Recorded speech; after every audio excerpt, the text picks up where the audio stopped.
ang pagsasanay po sa presensya ng Diyos sa ating mga buhay. Ito po ang aking nadama sa kasalukuyan, lalo na po sa ating iglesia, na ang nais ng Diyos na tayo po ay magsanay sa Kanyang presensya. Hindi lang po dito sa loob ng iglesia na tayo ay nakakadama ng Kanyang presensya, saan man tayo naroon, nagtitinda, nagtitrabaho, nasa DSWD, mga unwed, sa ating pakikitungo. Nais ng Diyos sa tagal ng ating pagsasama at pagtuturo, tayo ay masanay na at makilala natin ang presensya ng Panginoon sa ating mga buhay. Sapagkat, gaya ng aking nasabi, sa nakaraan na pag-aaral natin, God is building Zion. Ang Diyos ay tinatayo niya ang Sion, meaning ang bawat isa sa ating kabilang sa iglesia ito. Tinatayo niya ang bawat isa sa atin na tayo maging matatag at malakas. Hanggang tayo dumating sa hanggan ng ating kaligtasan at iyon ay makarating sa larawan at wangis ng ating Panginoong Jesucristo at makiisa sa Kanya sa lahat ng bagay. Dito tayo dinadala ng Panginoon, kaya tayo tinatayo at tayo inihahanda ng Diyos. Kaya sa aking puso at ako'y merong kapayapaan sa inyong patuloy na pag-aaral at inyong tinatalima ang mga bagay natin pinag-aaralan, ang mga bagay na ito ay natatanim. At sa aking puso, alam ko, ang mga bagay iingatan nyo ang bawat isa ang inyong relasyon at iingatan nyo ang relasyon nyo sa Diyos. At sa katiyakan nito, alam ko, kayo ay lalago at magiging isa na matibay na katawan ng ating Panginoong Jesucristo sa dakong ito. Gaya ng aking nasabi, ang sakit ng kalangkingan ay sakit ng buong katawan. Ito ay inyong mararamdaman. Lalo na ito ay kapag kayo, alam niyo ang mga magulang, may sakit ang isang bata, hindi ba? Makagat lang ng lamok, hindi na makatulong ang isang magulang. Alam po ninyo, ganun din ang aming nadadama bilang mga manggagawa, bilang mga tagapangasiwa ng inyong spiritual na buhay. Ito po ang aming nadadama. Namamalayan man natin o hindi, kami po'y dumadalangin at lalo na ang ating Diyos na Ama. Tayo nililigtas niya sa lahat ng kapamakan. 1,000 beses sa maghapon, namamalayan man natin o hindi.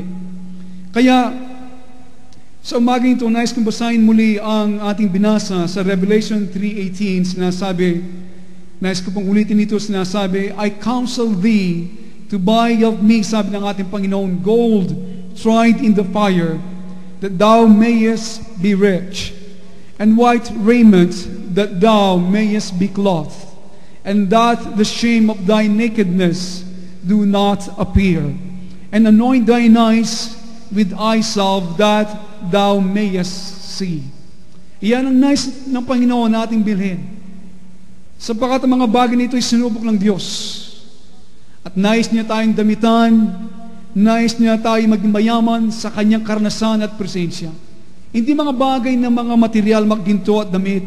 Iyan ay mga bunga lamang ng ating relasyon sa Kanya. Subat ang pinakamahalaga na Kanya sinasabi dito, na siya mismo ang siya magbibihis sa atin ng kanyang katuwiran at kabanalan. At mga bagay na ito ay kailangan natin bilhin, meaning ito ay kailangan maging bahagi tayo. Mayroong bahagi.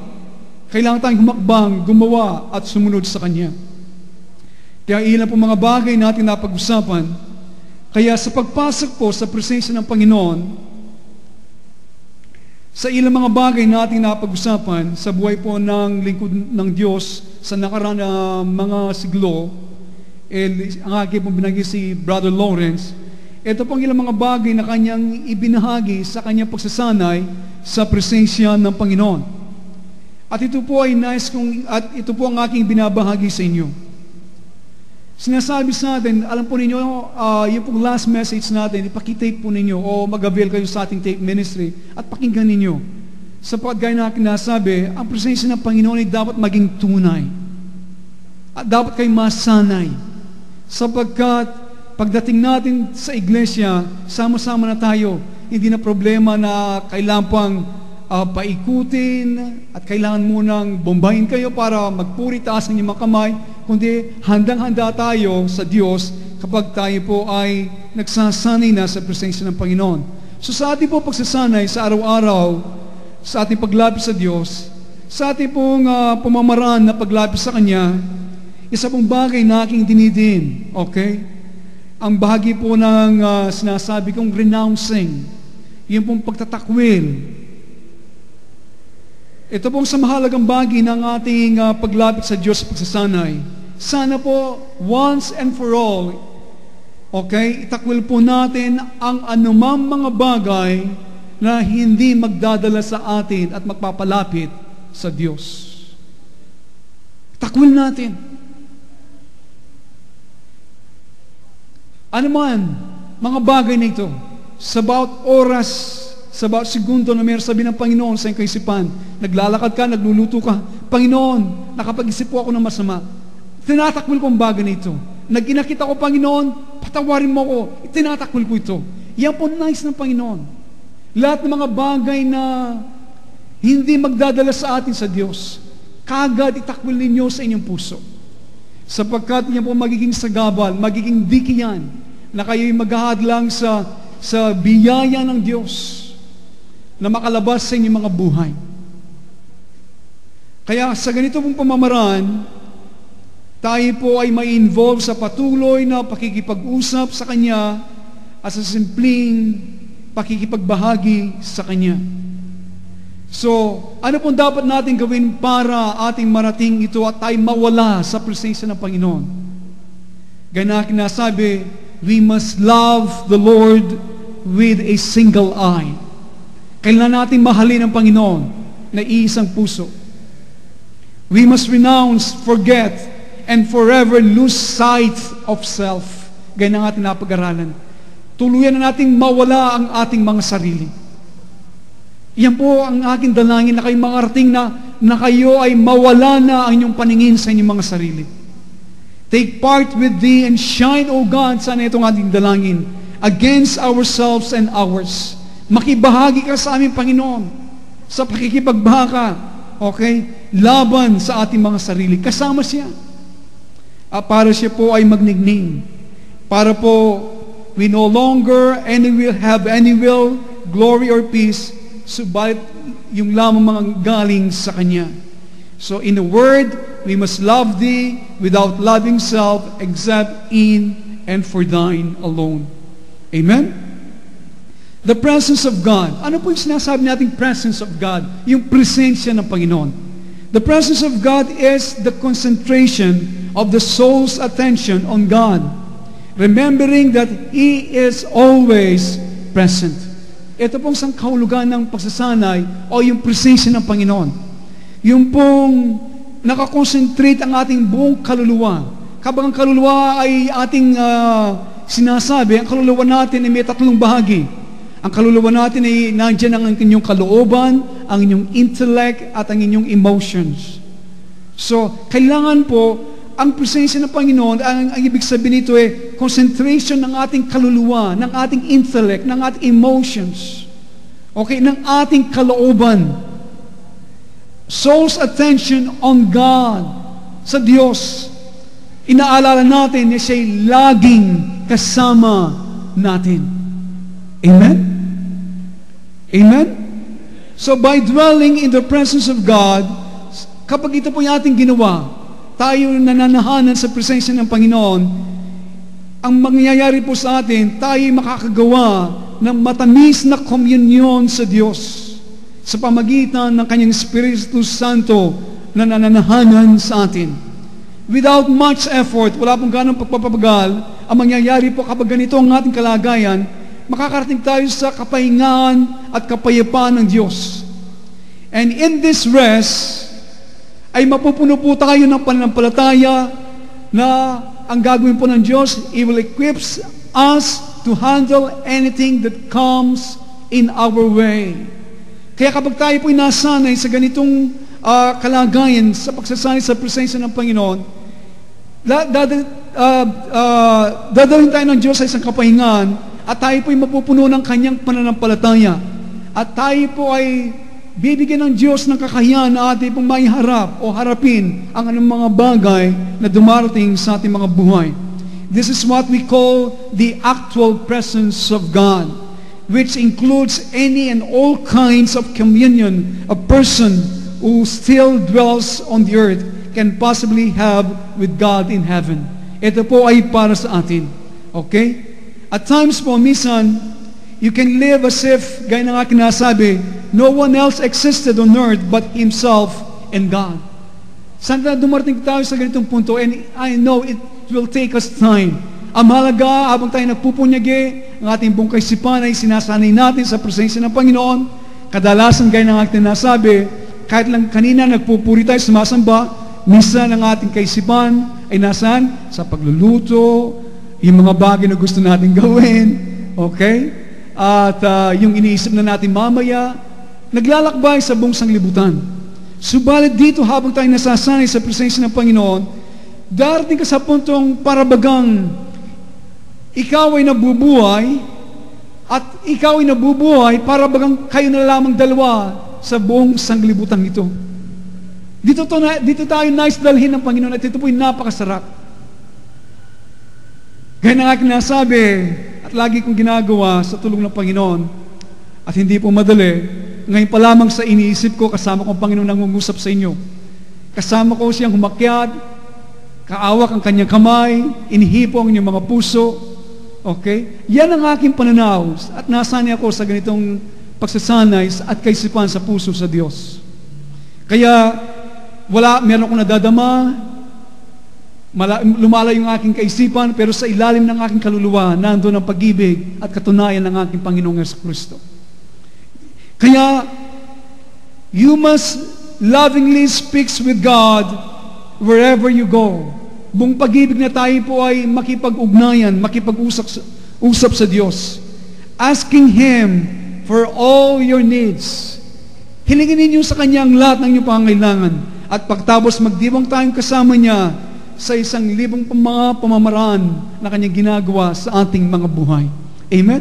Rejoice with Him in 1,000 ways sa Kanyang mga ginagawa. Asking Him for all your needs. Nandiyan ba kayo?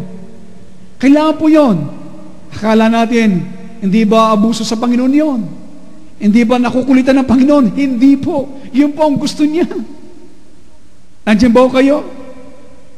So, one should realize that this conversation with God, yung po pakikipag-usap, pakikipag-ugnayan sa Diyos, kailangan po ay nagaganap dito po sa kalaliman at sentro ng ating mga kaluluwa.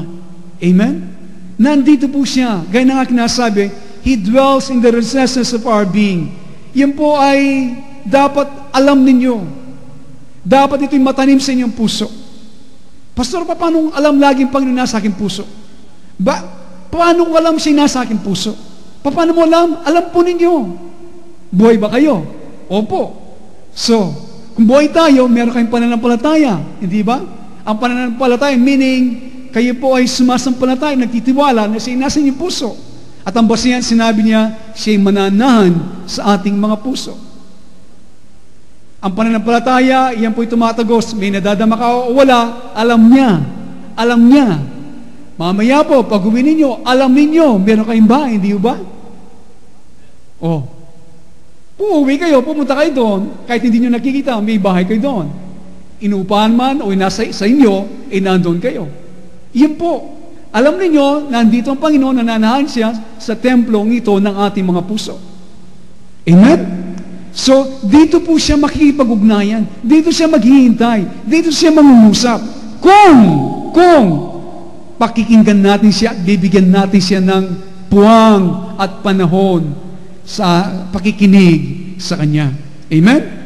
So, it is there that the soul speaks to God, heart to heart, and always dwells in a great and profound peace that the soul enjoys in God.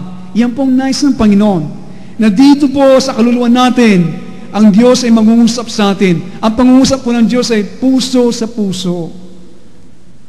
Hindi po nadidinig ako? Puso sa puso. Doon natin mararanasan ng malalim na kapayapaan at kung saan ang ating mga kaluluwa ay mag-enjoy sa presensya ng Panginoon.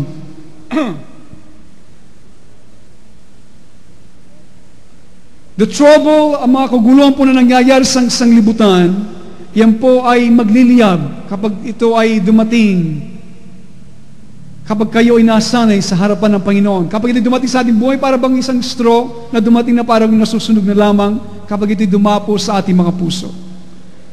The soul can retain its interior peace in God. So the presence of God is then life and nourishment of the soul. Ito po ang buhay at ito po ang nagpapakain sa isang kaluluwa, which can be acquired with the grace of God. Ito ay ating matatamo lamang sa pamagitan ng biyaya ng Diyos. So sana po pagnasayin natin ang presensya ng Panginoon.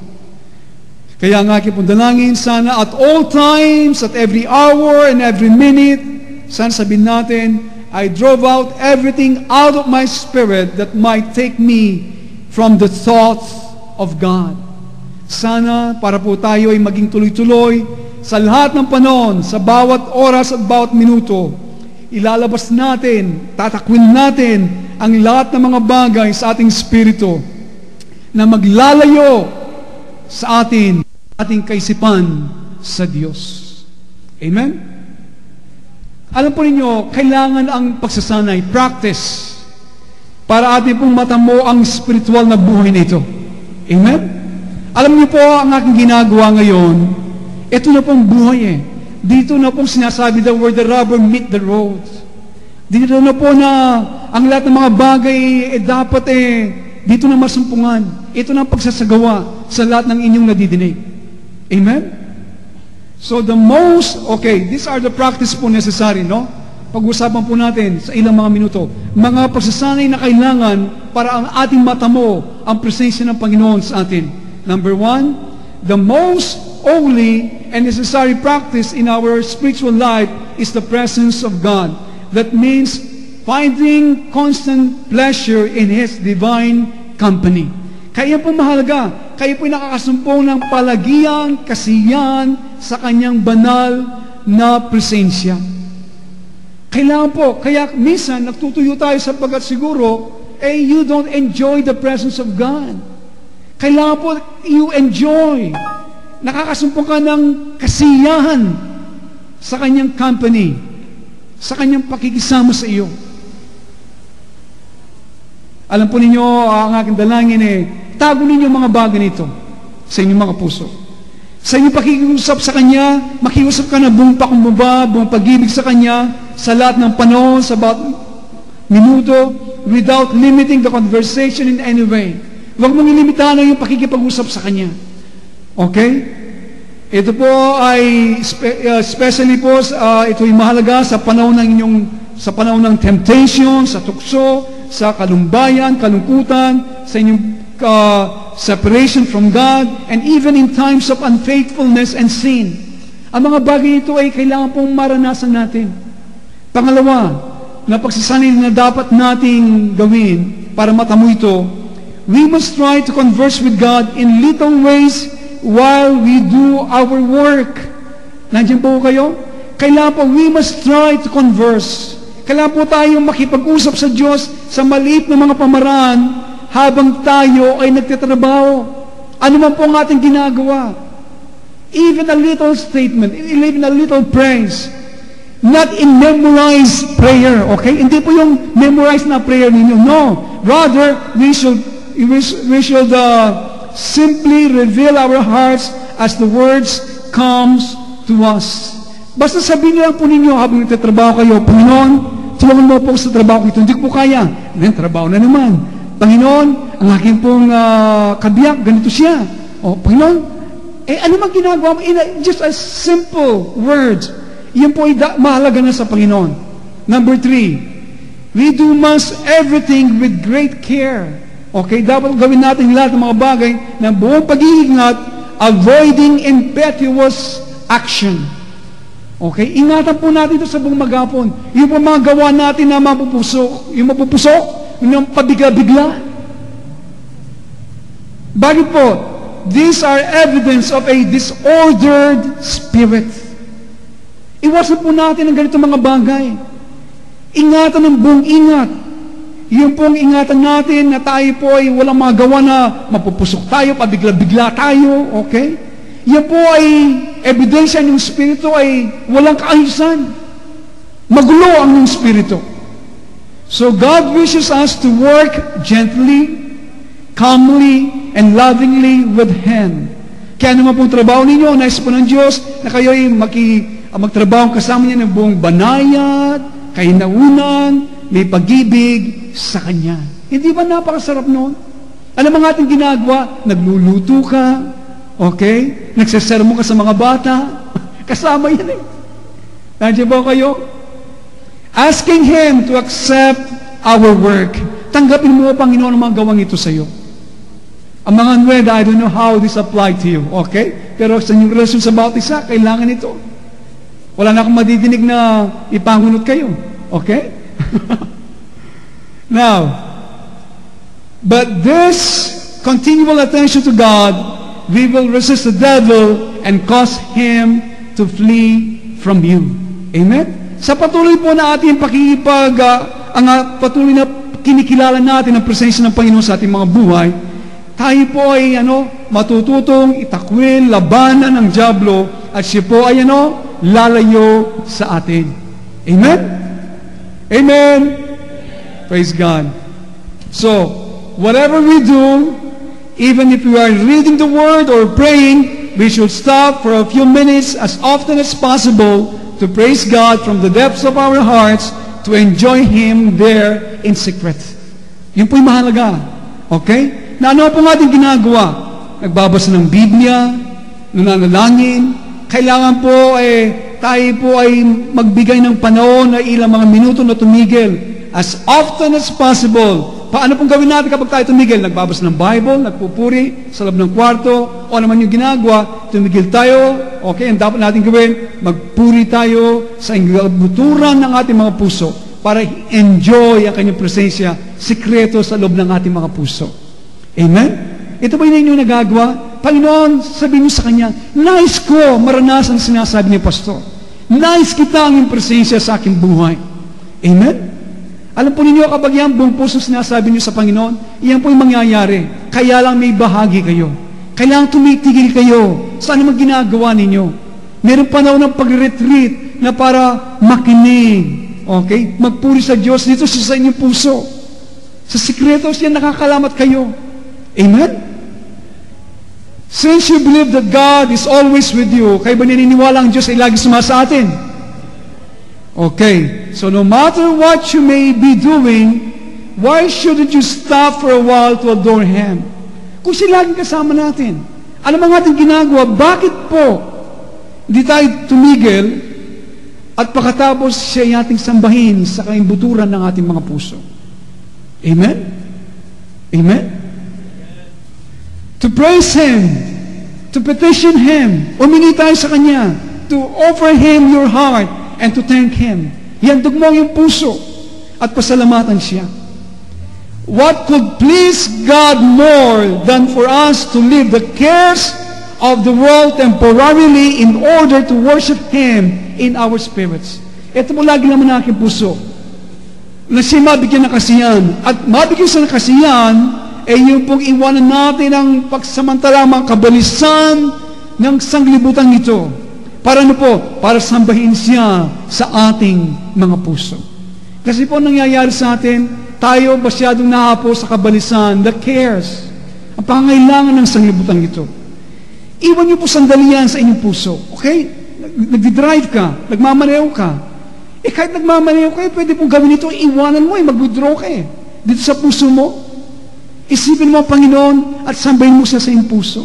Yun po yung mahalaga sa Kanya Yun na iniiwanan mo ang kabalisan na nang mangyayari, inaharap, nasa iyong kapaligiran, iwanan mo yan. Yan po'y kailangan. Para sambahin siya sa ating puso. This momentary retreats po, alam po ninyo yung mga momentary ginagawa natin to, serve to free us from our selfishness. Yan po yung magdutulo sa atin na tayo po magbibigay sa atin para tayo mapalaya sa ating pagiging makasarili natin, which can only exist in this world. Kasi minsan, bakit ginagawa mo ito? Bakit ginagawa mo ito? Okay, sa sarili mo, ganito, etc., etc., para magawa ito, etc. Pero, yan po yung mabuti, hindi na ko sinasabi maging tamad kayo. No! Ang nice po ng Diyos para siya mabigyan ng kasiyahan at kinikilala natin siya Diyos ng ating buhay, lagi na doon nagre-retreat ka para mapalaya ka doon sa laging habala ka sa mga bagay sa iyong sarili. At habang sa sanglibutan kang ito. Amen? In short, we cannot show God our loyalty to Him more than by renouncing our worldly selves as much as 1,000 times a day to enjoy even a single moment with Him. Yan pong nice ng Panginoon. Sa madali pong salita, hindi po natin mapapakita nga sa Diyos ang ating katapatan sa Kanya. Okay? More than na kung hindi po natin itakwil ang mga bagay nito, ang ating mga sarili, as much as 1,000 times a day. Okay? 1,000 times a day. Pwede po natin gawin yan. Okay, ano pong ginagawa natin? Pwede natin takwil ang ating mga sarili. At pagkatapos po, mag-enjoy kayo kahit na ilang mga saglit lamang sa presensya ng Panginoon. Amen? So, hindi po ibig sabihin nito, iiwanan natin ang ating mga duties, mga tungkulin natin na walang hanggan dito sa libutan. No, that will be impossible. Alam po ninyo, ganak na sabi, hayaan po natin ang ating mabubuting pagpapasya ang siyang ating magiging patnubay sa mga bagay na ito. Okay? Our prudence sinasabi, yung mabubuting pagpapasya natin ang ating magiging patnubay. Sapagkat ang bawat sa atin may kanya-kanyang mga sitwasyon at mga circumstances. So, paano natin gagawin ito ay nasa inyo pong pagpapasya. Amen? Amen? So, yun po yung mahalaga. Kasi po minsan, nakala natin na tayo nagtuturo na, etc., nagagawa na natin ito sa Panginoon, meron na tayong maraming nagawa, akala natin hindi na natin kailangan itong time to praise God in our spirits and to rest in peace of His divine presence for a few moments. Mali po yun. Kailangan po yun. We have to take time to live the cares of this world. Number 5 po, na kailangan natin para tayo masanay at ating pong matamo ang ganitong spiritual na mabuhay. Ang ating pong pagsamba or our adoration of God should be done in faith. Lagi sa pananampalataya. Kasi po tayong mga charismatic, sinasabi nila tayo po ang ating orientation very emotional tayo. Lagi tayo gusto ng mga charismatic yung nangingilabot, okay? Yung nadadama, kung walang Panginoon, kung walang kilabot, walang Panginoon, hindi exciting. Patay ang service, walang kilabot Ngayon, walang sigawan, patay ang service. Hindi po ganoon. So, ganun din po ang pananambahan sa Diyos, ang ating pagsamba sa Kanya, sa loob ng kwarto, sa loob ng simbahan, okay? Kailangan it should be done by faith. Faith. Without faith, we cannot please God. Okay? Kung wala na palataya po, hindi tayo makapagbibigay ng kaluguran sa Diyos.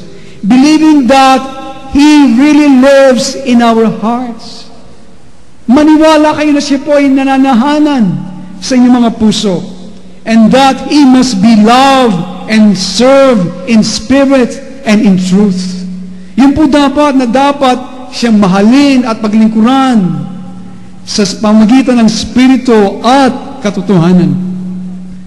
Dapat po tayong maniwala ng ating Panginoong Diyos. Siya po ang pinaka-independent sa lahat. Amen? Independent po siya. Hindi po siya nagdidepende sa atin. Okay? Upon whom po ang lahat ng mga bagay ay nakadepende sa Kanya. Kaya, and that is aware of everything that happens to us. Yan po dapat ninyong ilagay sa ating mga puso. Nandiyan ba kayo? Is aware of everything that happens to us. So, ang kaganapan po ng Panginoon is truly beyond measure. Yung pong the perfection of God is beyond measure. Hindi po natin masukat yan.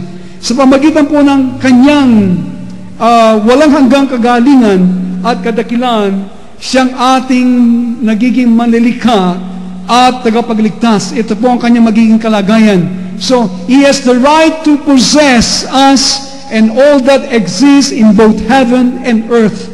Kaya meron pong karapatan ng Diyos na angkinin tayo, okay? At lahat po na nabubuhay dito sa lupa at dito sa langit. He has that right. Kaya He has the right to possess us.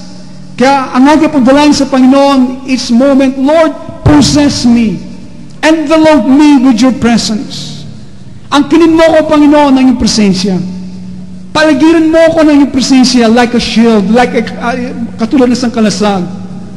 It shall be His good pleasure to do with each of us whatever He chooses through all the time and eternity.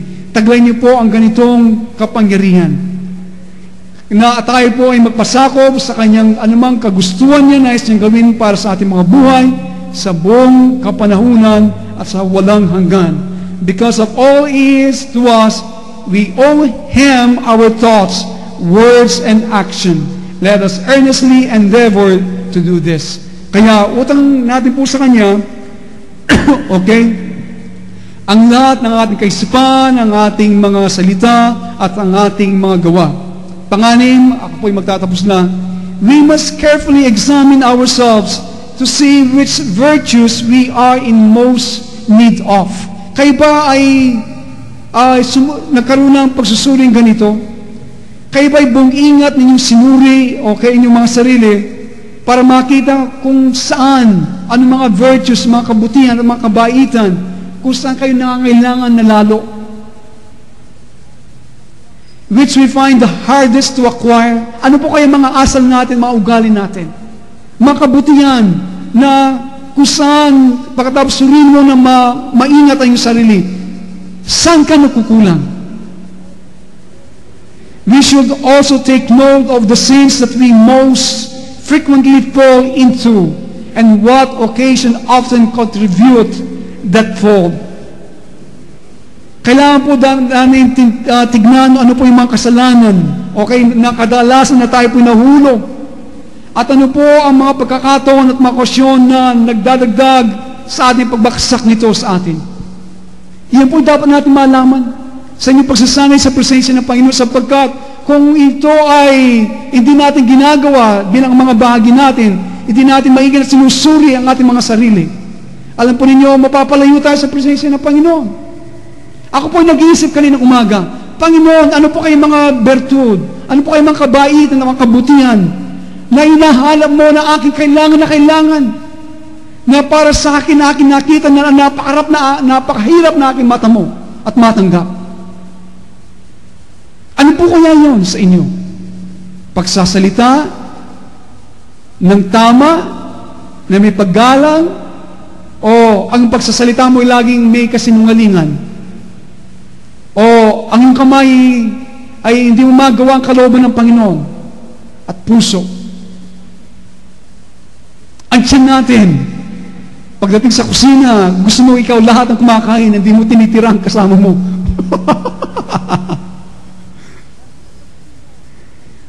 Nandun ka sa kusina, nakita mo, tinatago mo pa yung hindi kahit sa'yo. Para meron kang reserba. Pekan mo na yung mga niya, mamulsa ka po. Bala mo, kagis na kang kagis na.